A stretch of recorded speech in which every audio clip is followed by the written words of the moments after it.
Zubimendi to Arsenal. Here we go. Nah, what? Nah, hold on a minute. Wait 1 second.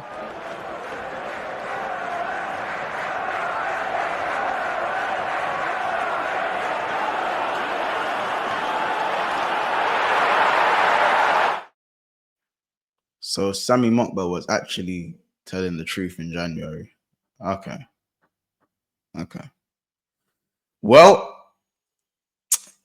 I mean, the transfer window is not even open yet, but here we are. Zubimendi is officially going to be an Arsenal player pretty much as soon as the window opens. I don't even know how to feel, simply because we was twerking for this guy so much. I know when I'm not the same guy I was a year ago, of course. I understand where Liverpool are. We've just won the league and whatnot, but we've lost Trent.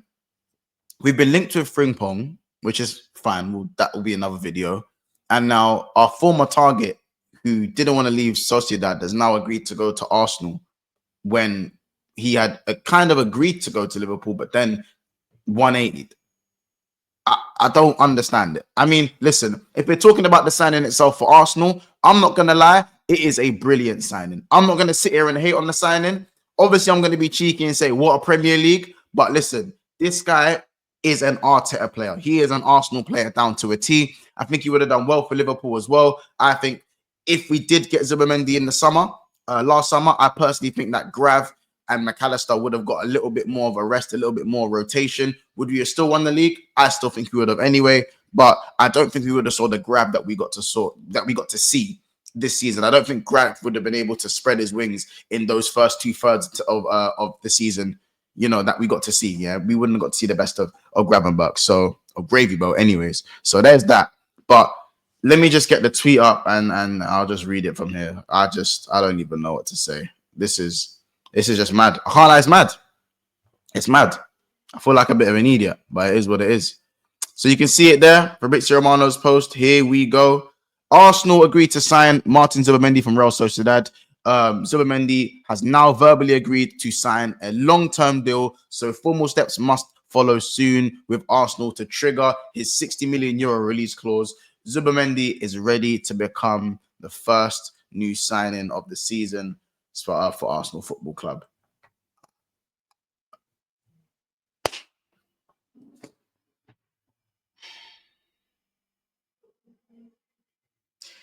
Can't things just be like a clean sweep where like you kind of just win the league and there's no little bits at the side? Why can't things just be like that? I don't understand. Why can't things just be like that? There's always some little dig that someone can throw at us when it comes to transfers. Listen, Michael Edwards, Richard Hughes, man, them, can we just make sure some good stuff happens in the window this season? Because I'm not really ready to be made a laughing stock. I mean, it's very difficult to make us a laughing stock as we are league winners. But from a transfer standpoint, I don't want us to make the same mistake that we made in 1920, where we won the league and we didn't really capitalize in every way that we could have. We improved the midfield, we improved the forward line, but what we didn't do was replace Lovren. And that came to us because we lost Van Dijk, we lost Gomez, we lost Matip, and we saw a whole capitulation of Liverpool's team. We still finished third, but I believe we were good enough to retain that year.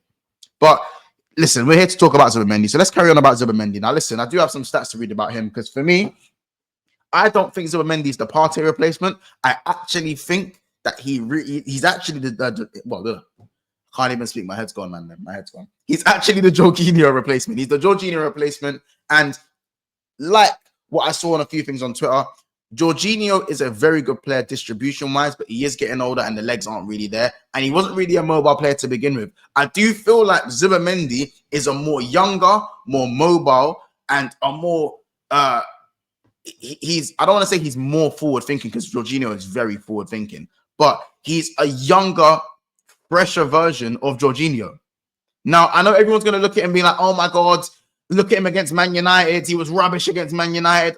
Listen, he is now going to be playing for a better team in a better midfield that with more support. So he's not going to have to worry about the same things, the same shortcomings that he has for Sociedad, that he has for Arsenal. It's as simple as that. It's as simple as that. For me, everyone talks about his defensive frailties and how he can only dictate a game. Like that's his only strength. He can more than just dictate a game. He's actually in the top 94% percentile of clearances, 86th percentile for aerial duels won. You know, he's at least he completes 1.39 blocks a game, interceptions 1.29, tackles 2.24, which isn't very high in terms of a percentile in the top 5 leagues. But when you actually look at it, he's not the scrub that everyone thinks he is defensively. He can move the ball. He can progress the ball. And for me, Arsenal had their best. So in Arsenal season, when they first challenged, it was great attack, mediocre defense. This season, great defense, really bad attack. Last season, I think Arsenal had a very, very good blend. They had a brilliant blend of attack and defense. And I think even though Partey has been brilliant this season, he's been brilliant this season. For me, Arsenal's best midfielder. But I do think that Jorginho, Rice, and Ødegaard midfield, especially when they came back from Dubai last season, absolutely went on a rampage, bro. Arsenal were mowing teams down like it didn't even matter. Man were just getting smoked. Arsenal weren't even making eye contact, bro. It was don't even breathe that same air as me, bro. Don't even bro, what Arsenal were doing to teams was peak. It was peak. It was peak. So if you look at that Jorginho Rice partnership, it complemented it. Just the way they complemented each other was brilliant, because Jorginho was so forward thinking and Rice was breaking up play, doing what he does, not having even to be too progressive, because you had that. And it also, for me, allowed Ødegaard to flourish more. I feel like in the Partey Rice midfield, Ødegaard gets sacrificed a little bit. He's not the same. He's not allowed to do the same things. He doesn't flourish the same. He hasn't been very good this season. And I do think that's a result of that type of midfield. I think a Jorginho style midfielder, such as Zubimendi, will allow Ødegaard to go and be Ødegaard again. I still don't believe Ødegaard's a bad player.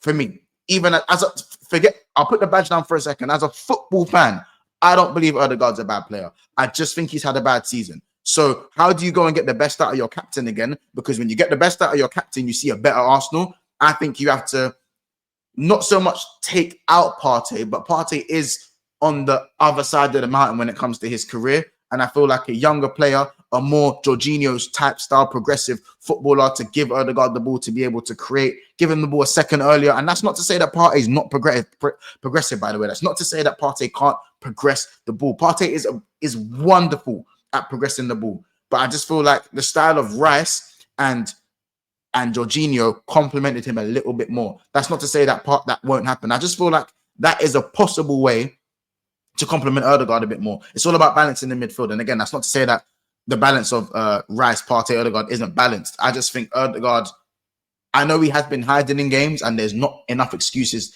There's not a lot there's just not a lot of excuses for him, innit? But you need to get the best out of your captain again from an Arsenal standpoint. And Zubimendi, for me, even if you still have Partey and you get Zubimendi, you can now chop and change, and there isn't going to be so much of a drop-off in any form. You know, I'm pretty sure Fabi Vieira is going to be back. I'm not sure what's going to happen with him. But that Rice and Zubimendi pivot looks serious. It does look serious, innit? And even if you go Zubimendi with Partey, has anyone thought about that? Now, Rice is never going to be dropped, but that is a possibility. You know, I'm not saying Rice would ever get injured. He's got a very good fitness record. But if Rice was to get injured, he was playing on a toe injury this season. He'd injured his toe, and Arteta was still playing him, and because you couldn't afford to bench him. Now you can afford to rotate Declan Rice and get the best out of him on a long-term standpoint. This signing I don't see any negatives in the signing. Stylistically, he'll dictate the game. Arsenal need to dictate games in a more aggressive manner. Zubimendi is a key to that. He's not poor defensively, but even if he doesn't have a great defensive game, Rice will be there to mop up things. Partey will be there to mop up things if he's in the midfield as well. Ødegaard, for me, gets the freedom to go forward, gets the extra time. He can take more risks. Losing the ball wouldn't be as detrimental going forward as well. That, for me, is what Arsenal are gaining in the midfielder for what, 50 million euros? Great price, buyout clause, no issues. First signing done, business done. And it shows Arsenal are looking to strengthen after an immediate failure. Everyone's talking about how it's PR. They've just lost. They've been knocked out. They want this signing to forget. When else was they going to announce this? I don't get it. You know, there was like, it's a good signing. What do you want them to announce it in the middle, in the middle of the summer? I don't really get it for me. It's been announced when it's been announced. I understand people are going to see it as a smokescreen to forget about or to deter things away from Arteta in and out conversations. But for me, great signing. I can't hate. I'm a little bit bitter on the stance that I did really want the player. So I'm not gonna hide. I'm not gonna hide on that front. But listen, he's a good player and he suits Arsenal and he suits what they're doing. I feel like Liverpool will go in a different direction. It was a blessing for us not to get Zubimendi because you've gone and won the league. But we'll have to see, man. It's going to be a delight to see him in the Premier League. It's just unfortunate that it's going to be in an Arsenal top. But listen, you lot, I'm going to leave it there. Drop a comment on what you think of the Martin Zubimendi deal. It is what it is, man. I'm not. Yeah, man. Like, subscribe. Let's get to 250 likes, man. If you've made it this far, man. We'll see you lot in the next one. Innit? Love.